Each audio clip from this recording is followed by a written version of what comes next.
You guys are listening to a rather unusual episode of the Confronting Christianity podcast. Today is official launch day for my new book, How Church Could Literally Save Your Life. So rather than having a guest join me to discuss that book, I'm sharing an interview I did with my friend Collin for his podcast, Gospel Bound. I hope you enjoyed the conversation.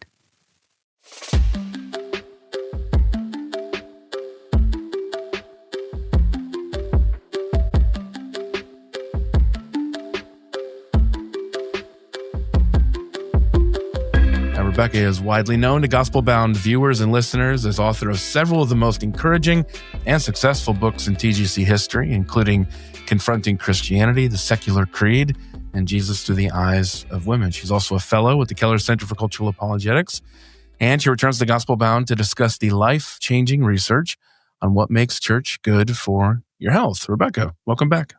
Hey, Collin, thank you for having me.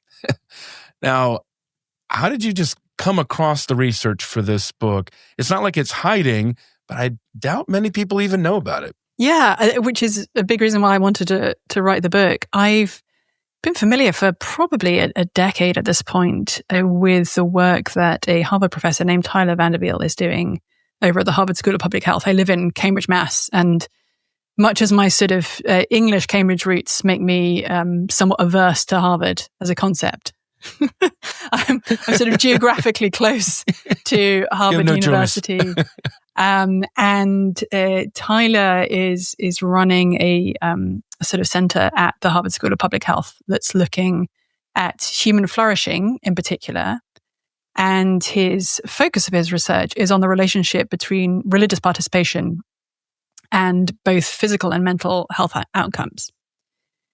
And it's one of these sort of surprising secrets, I guess, in the modern world, which at least where I come from in the UK, we're very much told culturally that if anything, going to church is probably sort of psychologically bad for you. Possibly neutral, but we've all heard the horror stories of people whose mental health has been ruined by their religious upbringing, et cetera, et cetera. And in a cultural moment where people, I think, are increasingly desperate for the latest sort of mental and physical health hack, and we're all busy Googling what are the top 10 things I can do to improve my mental health or my physical health, and familiar with some of the things that are going to pop up on that list. One of the things that almost never pops up on those lists is going to church every week. And go to church, and yet that is one of the most well demonstrated interventions that you or I could undertake. Interestingly, it's sort of similar to eating more fruits and vegetables, which I don't know about you, Collin. I actually love fruits and vegetables, so it's not much of a hardship to do that. It's not far off the benefit of exercise. And frankly, when you were describing like the thing that that you will be good for you, but you don't want to do, for me, that's exercising every time. And it's similar actually in its benefits to quitting smoking. Now, I'm not a smoker myself, but if some listeners are, maybe you could start going to church and balance out your smoking habit with that.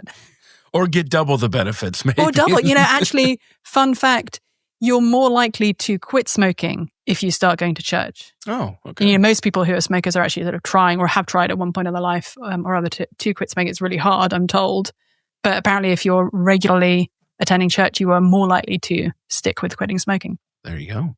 Well, I mean, again, just fascinating, and for all places to come out of Harvard. It's not. It comes with a seal of academic approval there. Now, is it religion that benefits people, or is it Christianity? That's the first part of the question. The second part of the question then is, what about spirituality? Lots of people say, I'm not religious, but I'm spiritual. Does that have the same benefits? Yeah, so what Tyler and his merry men and women at Harvard, and it's not actually only at Harvard, there are other institutions sort of studying this as well, but Tyler's probably one of the world experts on this. What they're looking at is what we might call organized religion, i.e. showing up on a regular basis to a worship service. And the studies that they've done haven't been differentiating between sort of going to a Christian service versus a Jewish service or, sort of different religious traditions. But they have been looking at the difference between physically showing up for a religious service of some kind like that versus, on the one hand, physically showing up for some other sort of regular gathering. So maybe, you play golf and you go to the same golf club every week and hang out with the same people. And you get the sort of social benefits of that. It turns out the phenomena that they're sort of seeing when it comes to religious participation isn't just reducible to the social benefits. That turns out to be about sort of 30% of the effect, but certainly not all of it. And it's also not just kind of having spiritual thoughts and feelings. It's the act of, the sort of incredibly unglamorous act of showing up for a religious service, which, again, there are probably many in our culture today who would consider themselves, as you say, sort of spiritual but not religious. You can find umpteen recommendations to start, doing yoga or meditating or sort of other things which might be, somewhat like religion adjacent, and might have some, benefits. Like stretching your body, a sort of form of exercise, has certainly got some benefits to it. But there seems to be a particular effect of what we in the church sometimes call kind of corporate worship, and doing that on a regular basis. So the sort of dosage that you want for this to have its real effect is once a week or more. You and I have we've been together with Ross Douthat at the New York Times when he's described Christianity as only beneficial so far as it's true. And we know, you look at 1 Corinthians 15, that's in keeping with the Apostle Paul argued there. If Jesus is not raised, then as believers in Christ, we're worse off than anyone else. And I'm thinking about this, Rebecca, in terms of distinctively American philosophy, pragmatism. Americans tend to see truth as a pragmatic category. If it works, then it's true, as opposed to, is it true and then does it work? So I'm wondering, how do we navigate that tension to help people see that Christianity works, and then help them to see that it's true, actually, no matter how you experience it, it's objectively outside of yourself true? Yeah, so the way that I've broken this exceedingly short book down, and I want listeners to sort of know the shortness, because it's sort of designed to be something that people can read who maybe aren't necessarily like big readers and that you could maybe give to a friend who is not a big reader, is to first look at the mental and physical health benefits of religious participation, which, is what we can pluck from the pages of the publications of the Harvard School of Public Health, etc. And then look at two other claims. So one, the moral health benefits of not just religion in general, but Christianity in particular. And then what I've called the sort of spiritual health benefits. And the reason I think it's helpful to kind of look at both of those is that many people in our modern world, and certainly in my neighborhood in Cambridge, Massachusetts, think that you don't have to be religious, and certainly not sort of specifically Christian, to hold certain fundamental moral beliefs that we all sort of buy into and we all know are, good for the world. So whether that's beliefs in sort of universal human equality, care for the poor, the equality of men and women, the fact that the strong and rich and the powerful shouldn't be trampling on the weak and the poor and the marginalized, like these things that we hold to be, to quote the Declaration of Independence, sort of self-evident, this idea of universal human equality. And that even if you look kind of across the political spectrum, people might have very different proposals about what it means to, for instance, benefit the poor, or what it looks like for men and women to be recognized as equal, et cetera, et cetera. But I could knock on doors of almost anybody in my neighborhood in Cambridge, Massachusetts, and regardless of how they identify religiously, regardless of how they identify politically, et cetera, they would say, yeah, I agree with those things. I think everybody's fundamentally equal, and that matters, and that we need to live in sort of accordance with that. And because there's so much agreement across different sort of religious and political allegiances in our culture here, we think that this is just basic moral common sense. You don't need any particular religious or philosophical undergirdings for that. It's just like the ABC of morality and being a good person is recognizing these things. In actual fact, those are specifically Christian beliefs. And that's true, if we look at the history of thought, how we came to hold those beliefs is because of Christianity. Yeah. And it's also true, and this is acknowledged not just by Christians, but actually by, many of our leading sort of atheist and agnostic thinkers, if we take Christianity out of the equation, if we say, okay, sure, maybe the teachings of Jesus were the reason why in the first place people started to hold these kinds of views about universal human equality. But if we sort of pull Jesus out, it's not that those views just sort of stand by themselves. They actually, you're sort of left without any really kind of coherent rationale and framework for believing what you believe. I had a really sort of interesting conversation a few years ago with a guy who was also working at Harvard in public health in a different group. And he himself sort of culturally Jewish, but convictionally atheist. And the kind of work that he was doing was specifically targeted to benefiting poor people in other parts of the world. You know, it was sort of it was medical and sort of public health initiatives that were benefiting people in those categories. And he was clearly very passionate about his work. And I said to him, I'm just checking that you realize that your atheism doesn't actually give you any grounds for your deep care, your evident care for those people. And he just sort of quietly said to me, yeah, no, I know.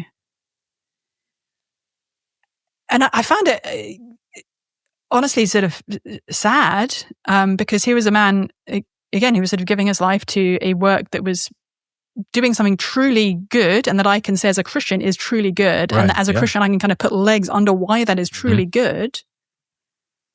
But in his mind, he doesn't actually have the option. And I think this is true for many who are sort of, very kind of highly educated and think of themselves as kind of modern and progressive folks.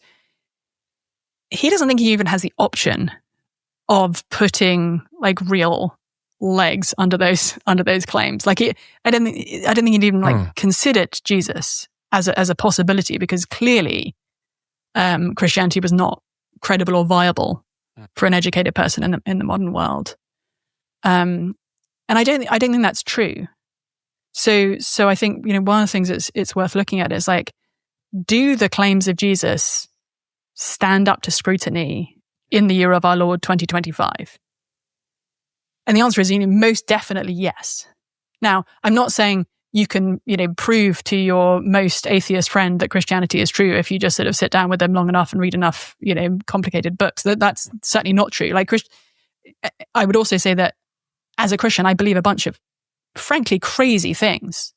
The Christian worldview is wild in the claims that it's making about this first century Jewish man who was executed in what looked like a humiliating failure, and then, claimed that was actually the greatest triumph in the history of the world, redeeming humanity, redeeming anyone who put their trust in him. The idea that the universe rotates around this first century Jewish man who kind of basically died poor and obscure is a wild claim to be making. But we're not comparing it with a bunch of, far more credible and less crazy sounding options. Like, if we actually look carefully at the other options that we have, I think Christianity starts to shine really brightly. And so I think the kind of questions around how Christianity's sort of foundations for our shared moral beliefs is a piece of that. And then, in the last chapter, I'm looking at the spiritual health benefits of Christianity, because at the end of the day, you could go to church every week of your life from the day that you were born till the day you die, age 95, having, done all the healthy things. You could have, in addition to that, participated in midweek Bible studies and, participated in poverty relief efforts at your local church, et cetera, et cetera.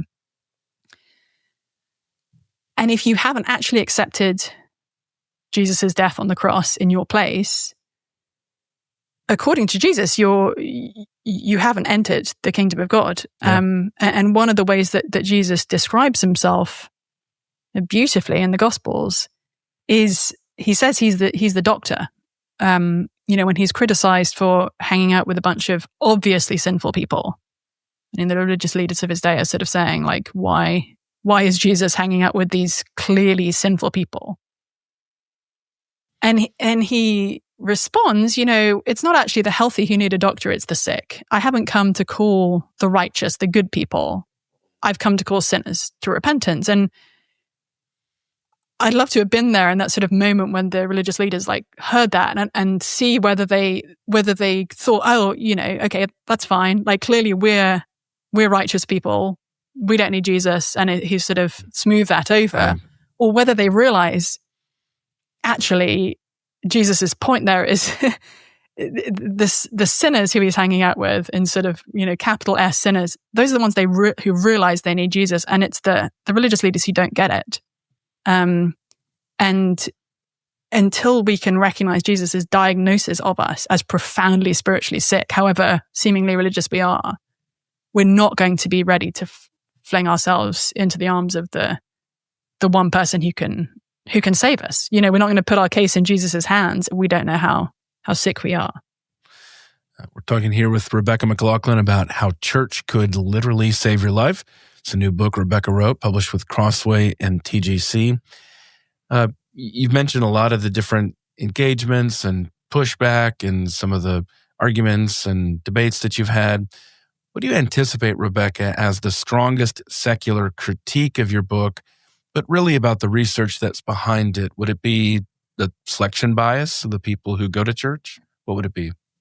Yeah, one of the things that I pride myself on is not being an expert in most things.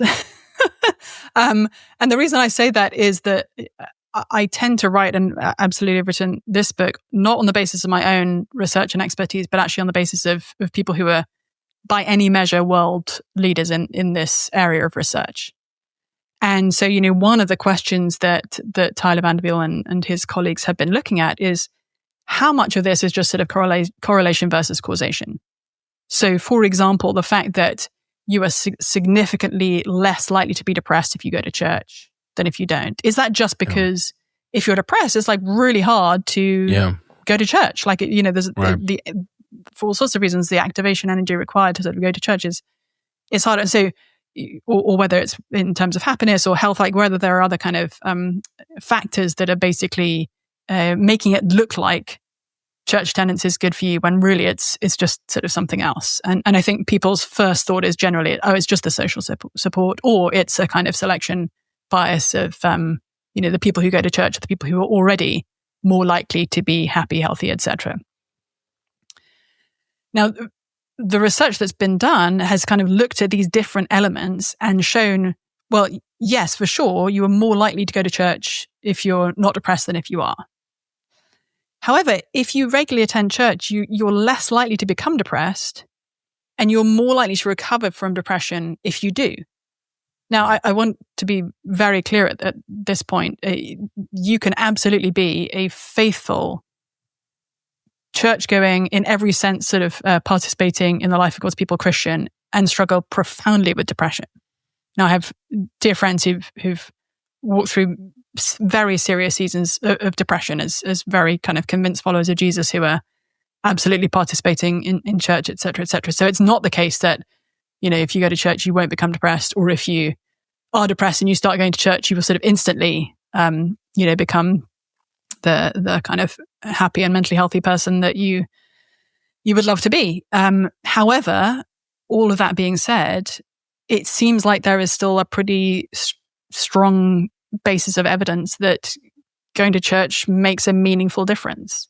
And that's even when people have sort of looked at the different factors, whether it's comparing people of the same age or the same demographic background, the same if controlled educational for the experience. Other controlling for all the different kinds of factors that might be involved here.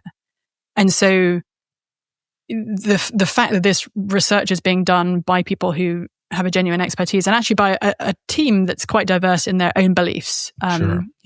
Some of Tyler's colleagues are not believers in God, and have even sort of tried going to church with their kids, because if you read the research that shows quite how good for your kids taking them to church is, even if you don't believe in God at all, it's sort of somewhat motivating to say, okay, maybe I should give this a try.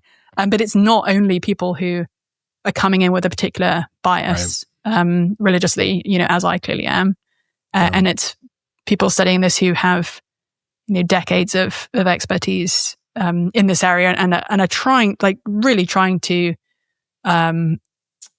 scrutinize the evidence from all the different angles that you could to sort of see like what's going on here. Let's go back, Rebecca, to the original introduction I gave. We know a lot about physical health. We know it's kind of a calories in, calorie out kind of deal when it comes to our weight. We know about diet and exercise. But even when we know these things, we often struggle to do what's best for ourselves. It's that Romans 7 struggle continues to reach out. I wonder, does something similar happen with church? Or is it actually the case that people don't know that they need to work out at least 3 times a week and eat lots of protein and vegetables? Is it a will problem or a knowledge problem? Yeah, I think it's both. I think tragically, there are millions of people around us who don't know that church is what they need, even at a kind of data-driven level, and perhaps who are longing for the thing that will help them with their mental health, the thing that will give them a sense of purpose and meaning and community. And they don't see church as an option, or, and this is true of millions of Americans as far as the research shows, would be open to coming to church if somebody invited them. And I think it's very easy if you, like me and Collin, are followers of Jesus, it's easy to sort of assume that everybody around you is hostile to Christianity. I think especially if you live in, I live in Cambridge/Boston, which is, I think, the third least churched metropolitan area in America. Still looks pretty churched compared to the UK where I come from. But, for sure, there are people around me who have a pretty deep hostility to Christianity and would not be remotely interested in coming to church. However, there are also a lot of people, even around me up here, who, were they invited to church, would actually be quite open to coming. So I think there is a knowledge problem. I think there is a kind of opportunity gap or a missed opportunity there because I don't think that those of us who are members of churches are sufficiently proactive about inviting people. And I think there's also, and this is something that I kind of harp on about whenever I have a chance, Collin, so you'll be, you'll be thinking Rebecca's playing her usual tapes. I think we have a problem that all too often our churches are insufficiently Christian. Yeah. And what do I mean by that?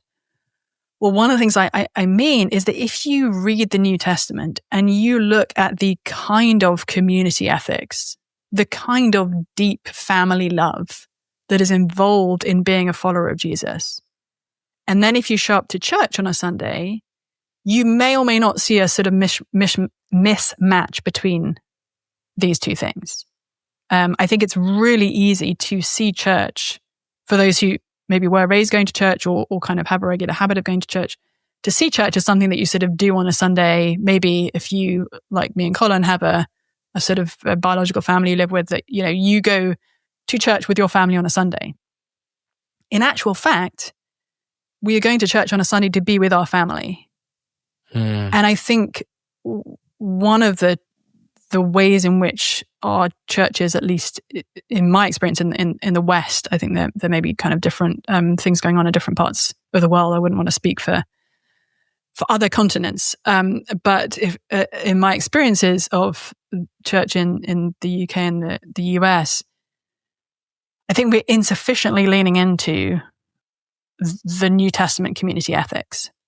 And when we start to do that, when we actually start to recognize, the language of brothers and sisters isn't just sort of nice, fluffy ideas. It's real. Like, I need to treat the people in my local church like they are my blood family, which means I need to show up for them when they're sick. I need to hold them when they cry. I need to share my resources with them, whether that's like paying for their needs when there's a shortfall, or having them round for meals, or letting them come stay in my house. Acts 2:42, et cetera, et cetera. Yeah, it's all there in the New Testament.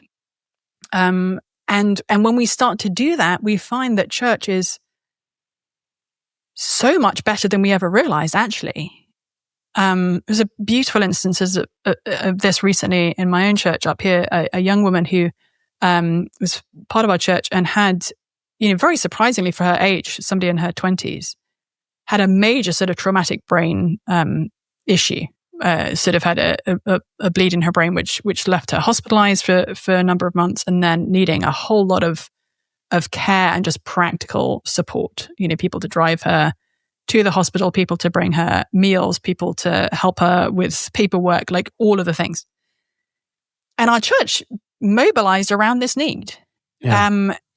And it was an opportunity, one among many, sort of large and small, that you'll find if you really dig into a local church community. It's an opportunity to really act like the family that we are. And that involves a whole lot of work and a whole lot of giving of yourself and a whole lot of receiving in the most beautiful and profound way. It's also involves a whole lot of rubbing shoulders with very sinful people, right. Like you and me. Right, like us. So I don't want to paint a sort of utopian picture of church community. If you really dig into a local church, you'll get hurt before long. Like that's just true. If you really invest in deep Christian fellowship, it's going to be painful. Your sin and the other people's sin is going to erupt in various ways, and it's going to be rough. However, we're sort of used to that in the context of biological family, and we don't think, oh, well, therefore we're going to give up on family. In fact, we think, no, family is one of the most precious things we have. And we'll put up with we'll bear with one another in family because we know how good it is. Likewise in church. And I think one of the amazing things that's happening right now, at least around me up here in Cambridge, Mass, and I'm sort of hearing tell of it in various other parts of the US and the UK, is a rising generation of people who've been raised on the diet of no church and who are realizing, oh, this is terrible, and actually finding in church the hope in Jesus that they need and the community of love that they need. A couple of nights ago, we hosted a Bible study in our home, sort of on a weekly basis as part of our church, and we just started reading through the Book of Acts together. And at one point, towards the end of the conversation, when we were sort of talking about like, what does this mean for us today? This mission of going out, like the first disciples were called to Jerusalem, Judea, Samaria, and to the ends of the earth. They're sort of starting where you are and then going to the people you really don't like, and then going beyond that and then going to the entire world, this sort of global mission. And how easy it can be to look at those around us and think, oh, that, like Collin, he's the least likely person to become a Christian. Like, I'm not even going to bother trying to talk to him about Jesus or trying to invite him to church because clearly he has no interest whatsoever. And I said to this group of people, so there are probably about 25 of us, ranging in age from, my kids are the youngest, but sort of ranging from mostly sort of early 20s to I in my mid 40s and my husband, we're kind of the top cap of the age range. And I said, raise your hand if 5 years ago, people would have looked at you and said, no way that person, no way that person. And I knew that some hands would go up, but actually we had some new people there that night and like their hands were popping up as well. It was this whole slew of Gen Zers or Gen Zers, as we Brits say, who had come from a whole massive range of different backgrounds, who have found hope in Jesus when 5 years ago people have said, absolutely no way. The way that they identify, the way that they live, the way that they thought or talked about Christian things, no way that person. And here they are. Oh, amen. I love hearing that. In our evangelistic appeals, Rebecca, have we been underselling the temporal benefits of Christianity in favor of the eternal benefits? Do you know, that's a really good question, because as you gestured toward earlier, the message of the gospel is not come to church to be happy and healthy. Sure. And in fact, if that's all we end up saying, we are robbing people of the gospel. Yeah. And we're making pick up your cross and follow me. We're making absolutely false promises. However, I do think it is a useful hook, for want of a better word, to say to a society that is lonely. I mean, we've got a officially diagnosed epidemic of loneliness around us, and who is struggling for meaning and connection and purpose and all the things, to say, actually, I know you may not have even considered church as being a place to find these things, but experts at the Harvard School of Public Health say maybe that could be a place to start. Like, it's just a sort of opening of the door, and a nudge in the direction of, maybe just try church, maybe just sort of see what happens. And one of the things that I try to be really clear about in my conversations with people who are not Christians and maybe sort of for various reasons very skeptical of Christianity is to be very upfront about the fact that Christianity is making wild, crazy, and offensive claims. Yeah. I think there's a temptation to try and adjust the message of Christianity to fit with what people around us believe that may not align with Christianity at all. And instead, I think we can perhaps start with the things that we share as common beliefs. We've talked a little about the ethical beliefs that we will share with our friends, even if they've come to completely different moral conclusions than us on a number of topics that will actually have sort of very similar starting points in terms of universal equality and love and care, etc. But to then also be very open about the offensive claims that Christianity is making, but to do so in a way that is paired with the love that Christians are to offer not only to one another, but also to even their enemies. I love what Peter says in his first letter, where he says, always be ready to give a reason for the hope that you have, but do so with gentleness and respect. And I think people can tell when we're treating them with respect. It's not the same as not disagreeing with them, even with their deepest beliefs. You can actually fundamentally disagree with somebody's beliefs in a way that's very respectful of them as a human being. And where we are kind of actively showing love to them and appreciation of them as a person, while at the same time being open about the profound differences between what we believe and what they believe, and how we're not saying, oh, well, you do you. I'm saying Jesus works for me, but I'm not saying Jesus works for everybody, kind of thing. But saying, no, actually, I am saying that. I'm saying that Jesus is the only way, the only hope, the only truth, the only life, the only source of love that we have, and that without him we will die forever. We will face God's everlasting judgment on our sin. I think we can be clear about those things with love in our hearts and tears in our eyes as we talk with our friends and neighbors who are not Christians. There's a gospel tract that's coming out sort of in conjunction with this book, and I ran it by a friend of mine who I see routinely, who identifies as an atheist but has various sort of spiritual, essentially pagan spiritual beliefs, and identifies as a lesbian and has very, in all sorts of ways, has very kind of different ideological beliefs than I do. But I've had the privilege of sharing the gospel with her multiple times, and of encouraging her to just take the message seriously. I've told her, I pray for her every day. I have not soft pedaled on the offensiveness of what I'm saying, but actually it's the gospel that is the offensive, the major offense of the Christian faith. It's not actually, what Christians believe about sexual ethics or gender or whatever. Those things are sort of flow out of the gospel and are subordinately offensive, I guess I'd say. But the central offense of Christianity is the gospel itself. And many people in our culture just haven't heard it. They don't know what the claims of Jesus are. Yeah. And we have the privilege and responsibility and the fearful task of telling them and inviting them to come and see what that looks like lived out. Yeah, amen. I can't remember, Rebecca, do you talk in this book about the Christians who stayed during the pandemics in Rome. Do you bring that up in this book? No.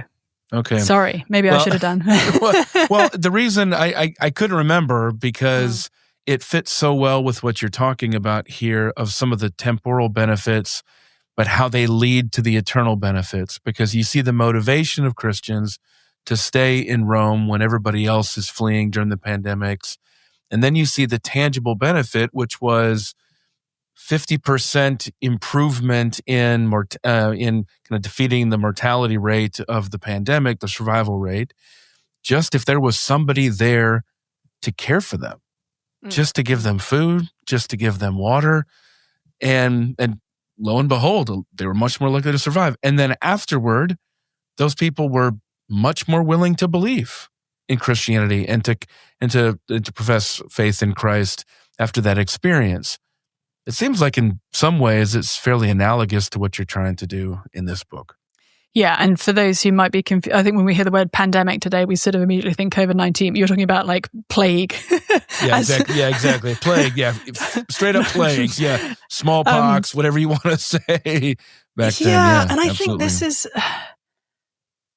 is one place again where I think often the radical call of the New Testament gets lost in people's minds and gets lost, honestly, often in the minds of believers in Jesus, is that we're so used to the kind of polarization in culture and the derogatory, the sort of denigration of everyone with whom you disagree, that's sort of, so kind of normalized, and the hostility toward those you might have, fundamental disagreements with, that it can almost feel like that participating in that would be like an expression of Christian faithfulness.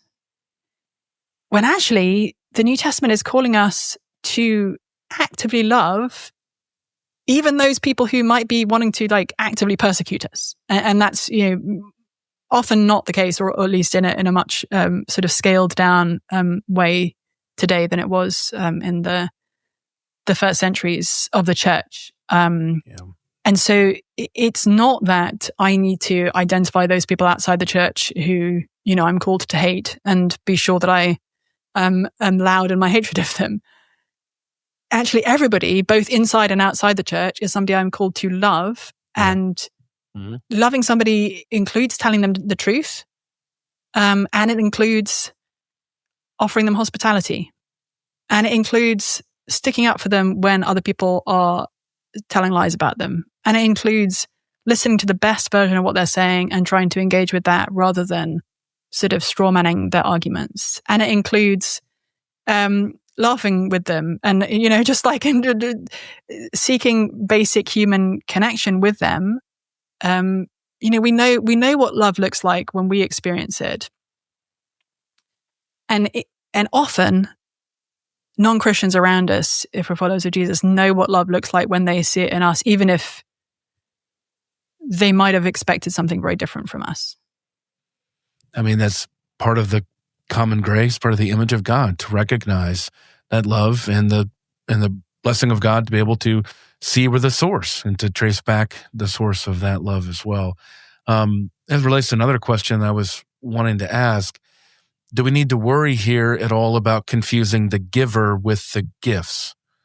Or do you think we're so far on the other side that we kind of need to work backward to be able to, from the gifts, to find the giver? Yeah, it's fascinating when you read the New Testament, how much it bangs on about love and how much it bangs on about Jesus's death and God's love for us being the source of our love. Yeah. In John's first letter, he says, this is how we know what love is. Jesus Christ laid down his life for us, and we ought also to lay down our lives for the brothers. And that's, the consistent theme. And if we are inviting people into Christian community and saying, hey, come and hang out with us because we're really good people, we're really loving, we're really nice, they will soon find out that that's not true. We're actually not. We're not really good people. We're quite selfish and proud and vain and lustful and envious and like all the things. And people are going to see through that pretty quickly if we try to present ourselves as the savior. Essentially, if we sort of present a a gospel of Christian moral uprightness. Well, not to mention Mormons can be that way. Muslims can be that way. Mm-hmm. Gay communities can be very morally upright in many ways and very welcoming. It's not entirely distinctive. Yeah. Now, it is unusual, I think, in our modern world, not least when you see people just loving each other across real difference. Yeah, across the differences is different, yeah. Yeah, I remember a friend of mine many years ago who had been involved in church for some time and then had very much kind of left. And this was about a decade later. And she had become very successful in her career and was married to somebody who was very successful in his career, and everything was very, there was a lot of money and a lot of material success and status. And she was reflecting on the fact that her life involves no meaningful overlap with anybody who is not kind of like her in those ways. Her kids are in private schools. She and her husband go to, workplaces where they're encountering other people similarly, socioeconomically top of the tree. And how she sort of felt the gap of that it felt like there was something off because she was really only associating with people like her. Yeah. And I think church is one of the very, very few places in our modern world where you're meaningfully connecting with people who might be decades older or younger than you, massively richer or poorer than you, have come from completely other parts of the world than you. I mean, that's probably more so the case where I am in Cambridge because there's, so much. Right. People have come from so many different places. I'm not saying like every city in America or in the UK is going to have the exact same sort of diversity of origin as we do here, though I do think it's a little kind of glimpse of what the New Testament tells us to look forward to in the new creation, people from every tribe and tongue and nation worshiping Jesus together. But there's just, meaningful relationship between people who just wouldn't have it otherwise. And one of the fun kind of byproducts of this is that if you're embedded in Christian community, getting older doesn't make you less relevant. It actually in some ways makes you more needed. So I, as a woman in my mid-40s, I'm sort of properly middle-aged at this point. And I have multiple close, meaningful relationships with young women and some young men as well, who are 1 or 2 decades younger than I am. Yeah. And who sort of come to me for the kinds of things that you come to your mum for, or your big sister. The sort of right. There's a family kind of element to that, and I think people in their 20s and even 30s right now are actually desperate for older people in their lives to give them, whether it's the advice they need or the comfort they need or the hug they need or the meal that they need, the sort of sense of home that they need as they live far from their place of origin and their own parents, or if they're kind of alienated from their parents for whatever reason.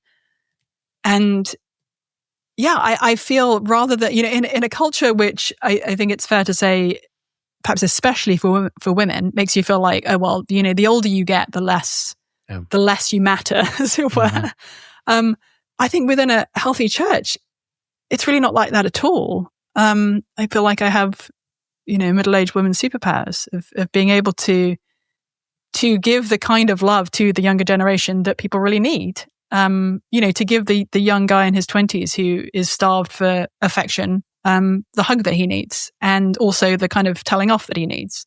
To give the young woman who is trying to navigate what on earth dating looks like in our crazy modern world, the sort of the pep talk that she needs to not fall for any of the lies that are circulated about what women should expect from men, etc. Oh, amen. Sounds like the church being the church. A couple quick questions here. With Rebecca McLaughlin talking about how church could literally save your life. New book with Crossway and TGC. Again, this could be very long questions, but looking to try to see if we can sneak a couple more in here. What do you say to those who have been hurt in the church and felt like to survive, they had to leave? Yeah. And that's many people. That's no small demographic. And I think people have been hurt for a whole range of reasons, including horrific abuse, whether abuse that they've directly experienced themselves or whether they've seen abuse of others covered up and sort of perpetuated and enabled in church communities. And all of that is horrifying. Or whether it's people who've been part of church communities and found themselves just left out for whatever reason. I was talking with a friend a couple of years ago who was saying that her mum, who's a single mother, had raised her going to church and now doesn't go to church. And the reason is that married couples would make plans with one another in front of her face and not include her, just like week after week. And so I think there's a whole range of reasons why and how people have got really hurt and become very disillusioned in the context of church. And I think those wounds are real, and I don't want to gloss over them for a second. But I think this is where the analogy of family, which is something that the New Testament gives to us, is really helpful. Because the fact is, an awful lot of abuse and hurt of various kinds happens in the context of family. And we can recognize that is true without saying, do you know what would be great is if we just didn't have family?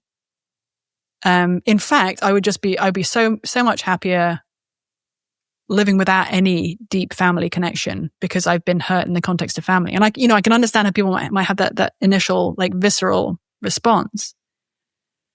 But actually what we need if we've been hurt in the context of an unhealthy family is the love of a healthy family. Yeah, a healthy family, yeah.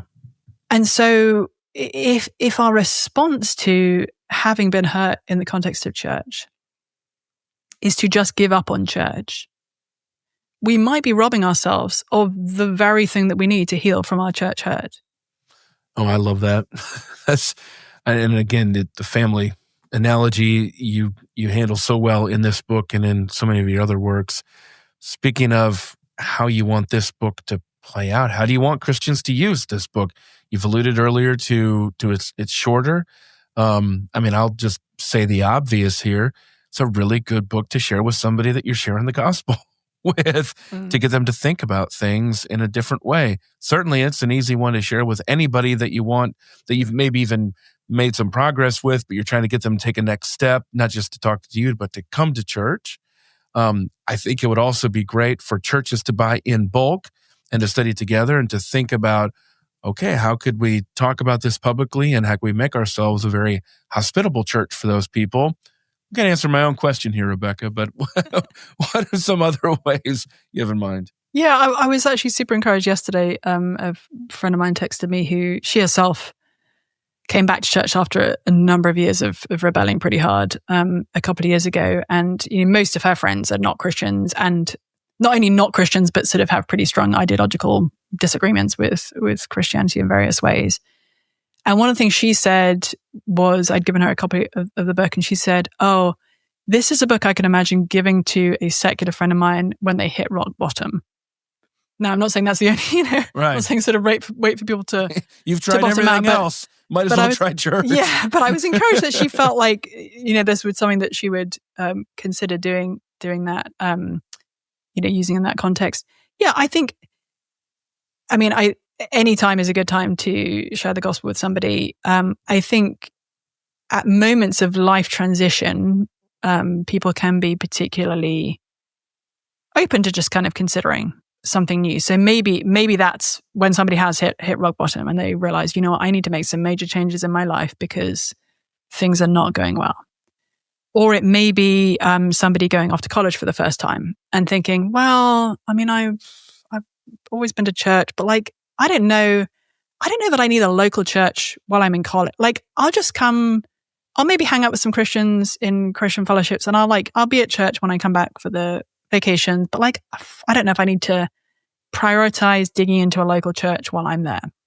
So maybe somebody in that situation, or maybe somebody who's got kids and is thinking, oh, I don't know how best to raise children. And in fact, as I look around, I see a generation with the worst sort of mental health basically on record. I see children and adolescents in particular massively struggling with depression and anxiety and all the things that are kind of plaguing our rising generation at the moment.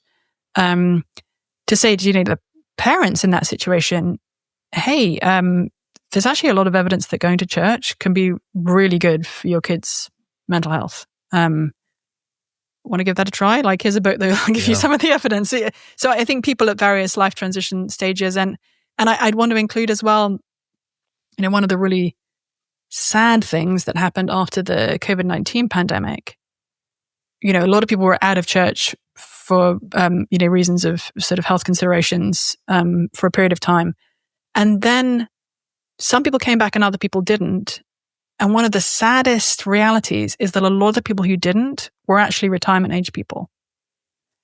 There are hundreds of thousands of people who have perhaps even been to church all their lives who are now thinking, you know what, I'll watch online, or I'll listen to some worship songs, and kind of, I don't need church, and church doesn't need me. And neither of those things are true. Is that why now millennials and Gen Z are the two most populous groups attending church? Or is that just because those are the younger people and it's just kind of generational replacement? Do you have any idea? Yeah, I don't know. I mean, it's probably a little bit of both and. The church we're part of trends young. Like we have some people, our oldest member is 92, but there's a pretty large gap between her and the second oldest member. And She's not pushing the average up too much. Right. Yeah. I think a lot of the influx at the moment is of younger people. We had last Sunday, other than this past Easter, was our largest service attendance on record. It's absolutely basically standing room only in our little Southern Baptist church in Cambridge, Massachusetts.